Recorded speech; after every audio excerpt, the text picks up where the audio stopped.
Working hard to keep ideas in check are our friends in the media. Morning, paper.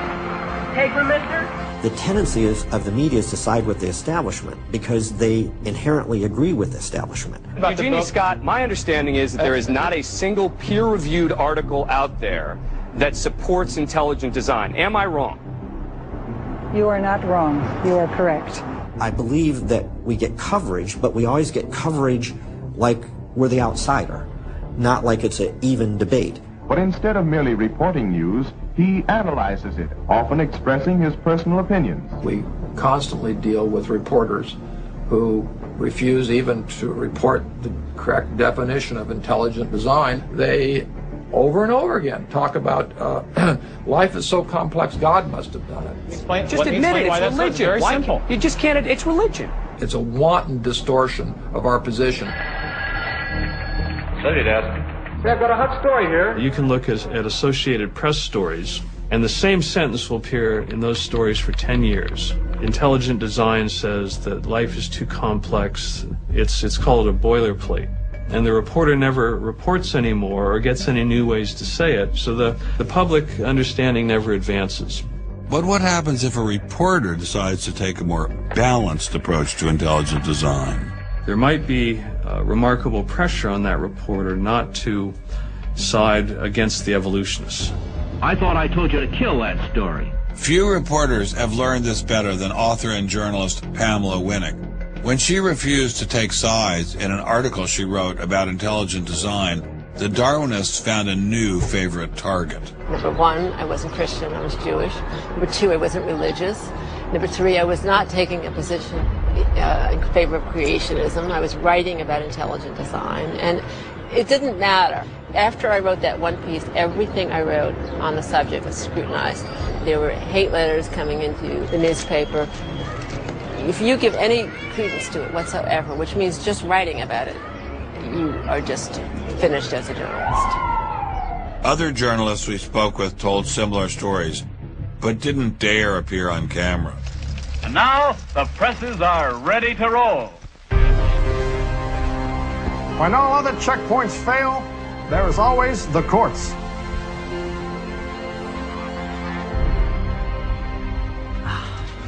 We have spent an enormous amount of time trying to prove to the court what everybody already knows, that intelligent design is a particular religious belief. But I thought scientific questions were settled by the evidence, not by taking people to court and suing them. How do other countries deal with such disputes? Dr. Marcy Giertuk, a population geneticist who now represents Poland in the European Parliament, was able to shed some light on this topic. The censorship of teaching criticism of evolution is and always was much stronger in, say, in your country, in the United States, than it ever was in Poland. Why? Why would the censorship? That is because you have a political correctness in your country. These issues are brought to court, and the court says what you can and what you cannot teach. We want to know what you teach, what books you use, how you teach it. We never had that sort of way of deciding scientific issues in Poland. We never had the courts involved. So you are saying that as far as the teaching of science is concerned, Poland is freer academically than the United States. I think in this particular issue of evolution, I think this is true. But how effective are the courts in deciding such matters?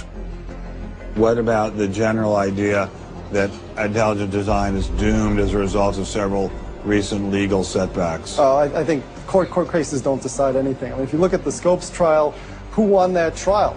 It wasn't the evolutionists. I mean, it was the Tennessee law was upheld, barring evolution.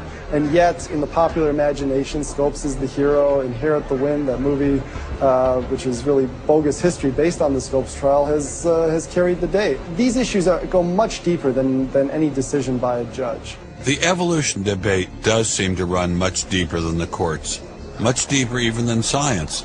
To generate this level of hostility, ID must threaten something at the very core of the Darwinian establishment. The entire globe is today the site of a momentous conflict. It is the challenge of ideas.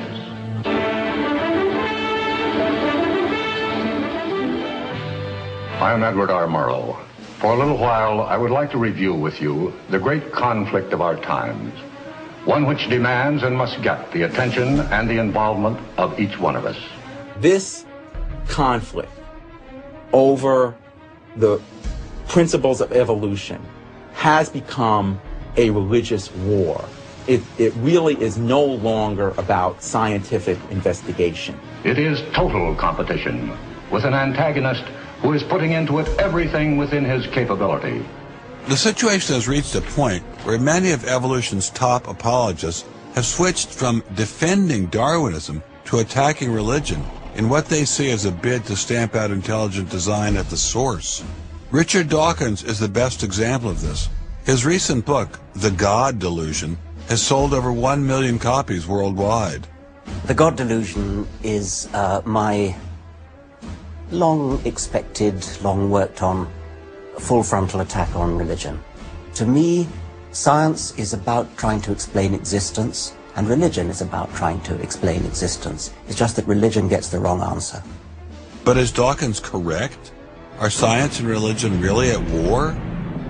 For an appraisal of this continuing and protracted conflict, we can go to a reporter who has watched the growing conflict with the perception of a trained military observer.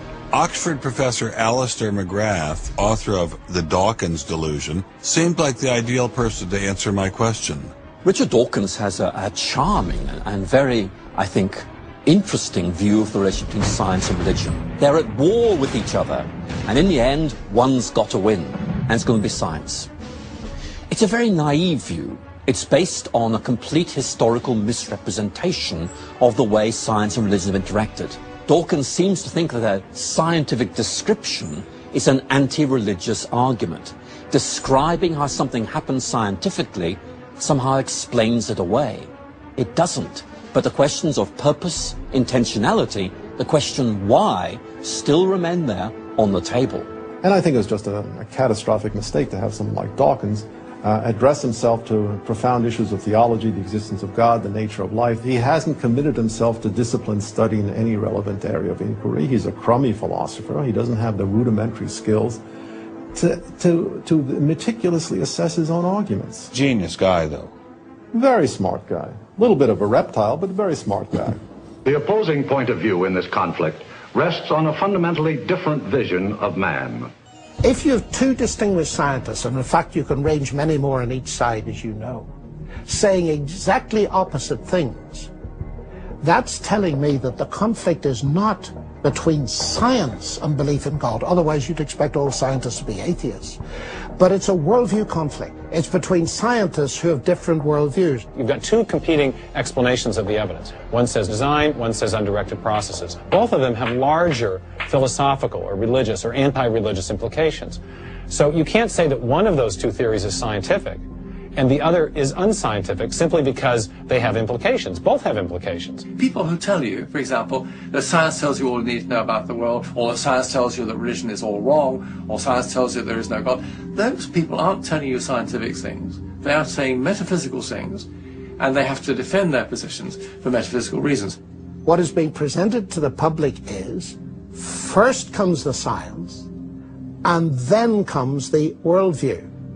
I would want to argue that that may not be the case, that it may actually be the other way around, that the worldview comes first and is influencing the interpretation of science.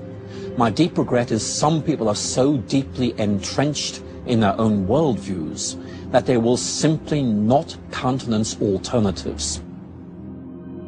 I'm actually a person of the left, and not even a particularly religious person. I think of myself as kind of humanist. And I think it's sending a very bad message to religious people who are interested in science, that in some sense, in order to do science credibly, they have to leave their religious beliefs at the door. The founders of early modern science, Sir Isaac Newton, Robert Boyle, Johannes Kepler, Galileo, most of these early scientists all not only believed in God, but they thought their belief in God actually made it easier to do science.